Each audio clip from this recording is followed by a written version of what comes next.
Before I get started filling in my tortillas for our ground beef tacos, I like to dip them in oil quickly, just so that they soften up a bit. Not all tortillas are created equal, but this assures me that my tortillas are not going to break and they're going to be easy to fold and fry up. I'll be making a pound of ground beef, but this recipe is super versatile for 1/2 pound to 2 pounds. You just have to adjust or duplicate your seasonings, okay? So we're going to start off with a little bit of onion powder, garlic powder, ground cumin, your oregano, and the next seasoning is going to be optional. You can either use salt or your chicken bouillon. We almost had it, guys. What is that, an ongoing joke here? So now I'm going to go ahead and make sure I'm going to be squeezing. I'm going to make sure that I blend this well. If you notice, I'm not using any fresh ingredients in here because with ground beef and with potato, I don't like anything popping back at me when I'm cooking. So if you guys don't enjoy those, sometimes when I do flautas, I like the onions inside, the flavor that it gives. Yes. So I'll handle it with that. But for the other ones, I like to add the dry seasonings, and we guaranteed a nice, delicious flavor, especially when we're using ground beef, you know? This seasoning works great with turkey or ground chicken, just that if you're using turkey, add a little bit of oil to your mix.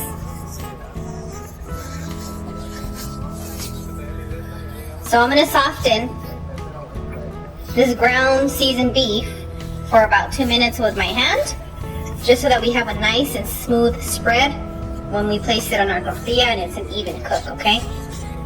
You don't want to end up with some of the crumbles for this particular recipe. But if that's what you like, then let me know and I'll give you guys another recipe for it. Well, it's day 2. Cloud's making fun of my hand again. Sorry, guys. It's all in good fun. I think they already know how we are. So I'm just gonna make it easier for me to assemble a bunch of crispy tacos because nobody really just eats one, right? I've never met a person that just ate one taco. So I like to press it down really, really thin here. And if you notice, I'll bring this up, I leave enough room, like a little half moon, okay? And then fold. Just like that. I'll make one more with you guys. So you end up with about tablespoon and a half of filling. I know some of my ladies there are precise with their measurements. You gotta stretch that dollar, ladies. And gentlemen. And gentlemen. Well, I hear in the comments it's mostly the ladies that are holding it down. So if there's any gentlemen, speak now or forever hold your peace. Come on and play with us in the comments.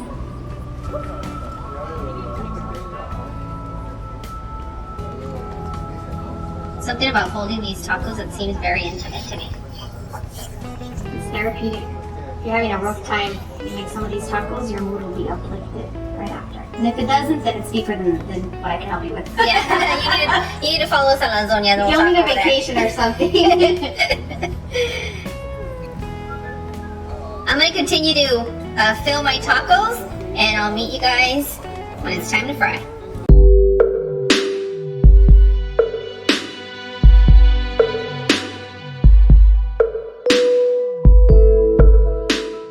I started boiling 3 tomatoes and 1 serrano. If you have a jalapeno, use a jalapeno. If you can't handle the spice, use a poblano or an Anaheim. So I'm going to continue to boil these until they're super, super soft. Before we get started frying the tacos, I want to share with you guys that I absolutely love this rack. You can find it in the Amazon storefront. The link is in the description box. And I'm just going to let them drain on here because I don't want to use paper towels because I want them to stay crispy. If you put them over paper towels, they're going to get soft quickly. So, got started on some tacos. You're just going to place them down right here to the side.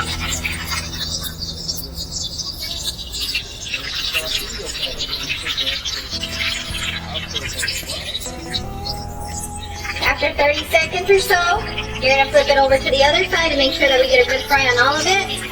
And then I'm going to release these so they can get that good last crisp that they need.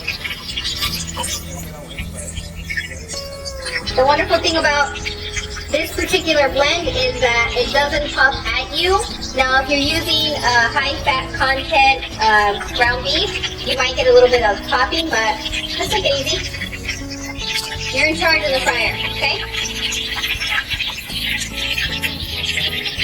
And as soon as you see them turn that golden brown crisp that we all love, that's when you're gonna start taking them out. See, and you might get a little tear here and there. If, you know, you have the thin tortillas, but those thin tortillas are what make the ground beef, like tacos, super crispy and just like, you just want to eat 100 of them. They're like, give me the whole tray.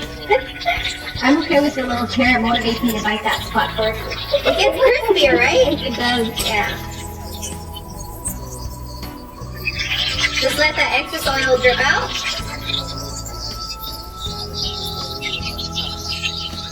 And set them on your rack.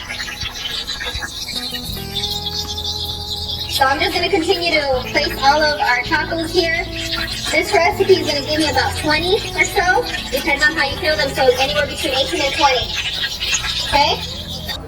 If you feel that your tacos are burning too quickly, just lower your temperature. It'll take you a little bit longer to get them through, but you know, even if it takes you a little bit longer at a lower temperature, you're still going to get the crisp and crunch that you deserve. Because you deserve it. And that beautiful color. Yeah. And for those of you that like extra flavor on your hard tacos, I'm going to show you a tip. If you want to come over real quick, huh? Sure And thing. show them. Right when you take your crispy golden brown tacos out of the oil, I like to sprinkle a little bit of salt over them because it's kind of like you're eating your Mexican corn chips, you know? And for those of you that love spice and flavor, you can use the Views Extra Hot Seasoning and sprinkle it over for that extra spice flavor. It's going to be super, super good. So set your oven at 175 while you make your salsa or while you're serving your family so that they can enjoy some nice warm taco. I'm using my Ninja, my mini Ninja chopper today, and I'm just going to add my cilantro first. Because when I add it towards the end, it's always, it always ends up getting stuck up there. Next, you're going to add your tomatoes and all that juice that comes with them, okay? We need all of that. If you're using the mini Ninja chopper, I would say chop them up a little bit, like in fourths, so that way we get a good chop. And we'll begin. I know that was so quick and easy.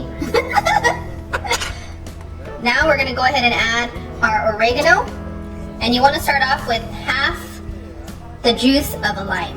If you have lemon, go ahead and use it, but this particular sauce has a lot better with lime. And add your salt to taste. You guys notice in my cooking I use Himalayan pink salt, so just adjust according to the salt that you're using. And this one does require a little bit more salt than the other ones.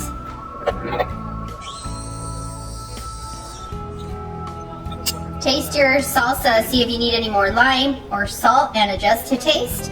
And now it's time to fill our tacos. Your lettuce, your cheese, lettuce and cilantro. I like to just sprinkle it over. And your salsa. I like to pair the tacos with some soup, and this is lentil soup that I'm having today. And the recipe, I'll link it in the description area because I made it before with some empanadas.